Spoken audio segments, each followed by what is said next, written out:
प्रमद बर' दैदेननाय BTR सरकारखौ नागारदों आरो नागारदों। 9 नं बनरगाव बियाबाव सा 600निख्रुइ बांसिन बिपिएफ दोलोआव मदद होफैदों। माखासे नाम्बार्सनि UPPL नि मानसिफ्राबो जगदान खालामनानै जोंनि बिपिएफ हान्जाखौ आरो गोरासिन खालामदों। बेखौ नुनानै जोंहा मोनसे आरोबाव जोङो गोहो मोनसिनदों। कुमुद चन्द्र नार्जारिया 9 नं बनरगाव बियाबाव देरहानायनि इसारा। UPPL आरो BJPनि सोद्रोमाफोरा BPF दोलोआव मदद होफैदों आरो होफैदों। गामि गामि हाबगासिनो बे हिसाबै जोंहा जिहेतु हाग्रामा सारखौनो बयबो मोजां मोनो, BPFखौनो मोजां मोनो। बे हिसाबै जोङो सारिय'फालेनिफ्राय अननाय मोजां मोननाय आरो बिथांमोननिफ्राय जे एबाराव BPFखौनो भट होगोन बेखौ नुनानै खुब मोजां मोनदों। आङो खुब गोजोननाय दं। क'क्राझार जिल्लानि 9 नं बनरगाव बियाबनि शान्तिनगर प्राइमारिनि UPPL आरो BJP दोलोनि सोद्रोमाफोरा BPF दोलोआव सा 600निख्रुइ बांसिन सोद्रोमाफोरा जयनिं जाफैयो। UPPL आरो BJP दोलोखौ नागारनानै फैगौ बिसायख'थियाव BPF दोलोनो भट होनानै बारग' BDO कुमुद चन्द्र नार्जारिखौ देरहासार खालामनानै हाग्रामा महिलारि दैदेननाय BPF हान्जाखौ सरकाराव लाबोफिननो BPF दोलोआव हाबफैयो।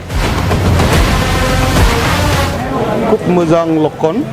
दिनै शान्तिनगर 1 नम्बर वार्ड आरो 2 नम्बर वार्डनिफ्राय खमैबाबो बहाय 2000नि बारा जोंनि रायजो राजाफ्रा ओंखारनानै BPFखौ मदद खालामनो थि खालामदों।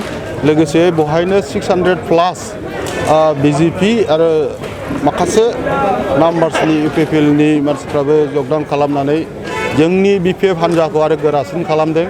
बेखौ नुनानै जोंहा मोनसे आरोबाव जोङो गोहो मोनसिनदों। बे बाराव जोङो BPF हिसाबैनो गोबां भटआव बे 9 नं बनरगावआव जों देरहागोन। मानोना 2005निफ्राय इलेक्सन जाबोनाय बे BTCनि इलेक्सनाव दाबो रेकर्ड गैया जे BPF हान्जाया जेननाय। बे बारावबो निस्सय देरहागोन। बेल' नङा, आङो गोबां गामि गोबां प्राइमारि गिदिंबाय।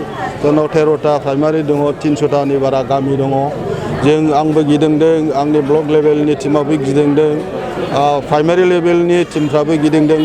लोगोसेयै गोबां सेलनि जेरै राजबंसि सेल, नेपालि सेल, आदिबासि सेल, माइन'रिटि रिलिजियास माइन'रिटि सेल बिसोरबो गिदिंदों।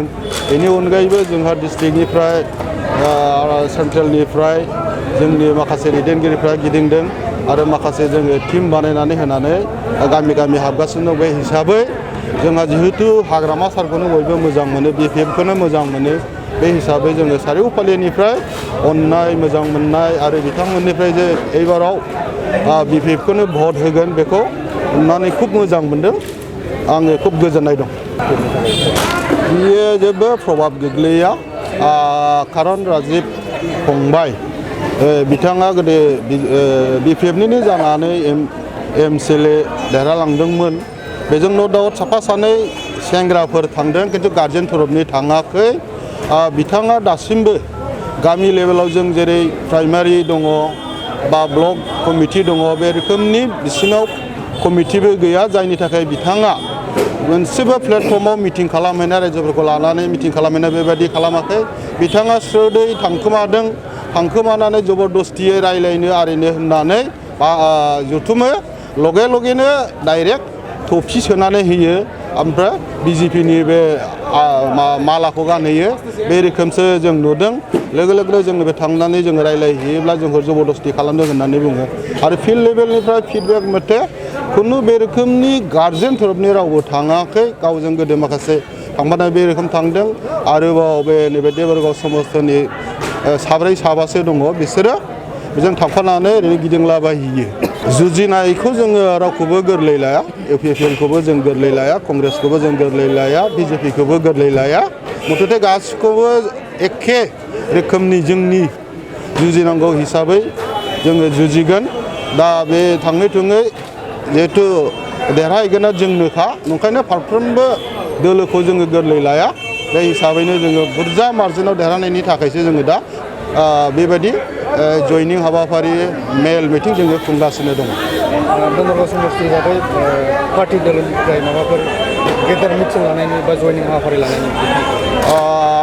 दहाय आङो माननीय जोंनि BPFनि गाहाय आफादगिरि श्रीजुत हाग्रामा महिलारि सारजों रायलायदों बिथाङाबो थाबैनो जोंनाव इउथ उइमेन बिसोरनि वार्कार मिटखौ लानायनि थाबैनो थिग खालामगोन उइदिन जुननि गेजेरावनो सारा बिथोन होदों जुननि गेजेरावनो बबाव खालामनांगौ बेखौ साननैसोनि गेजेराव खोन्थाहोगोन बे हिसाबैनो जोङो एरेन्जमेन्टखौ खालामनानै मोनसे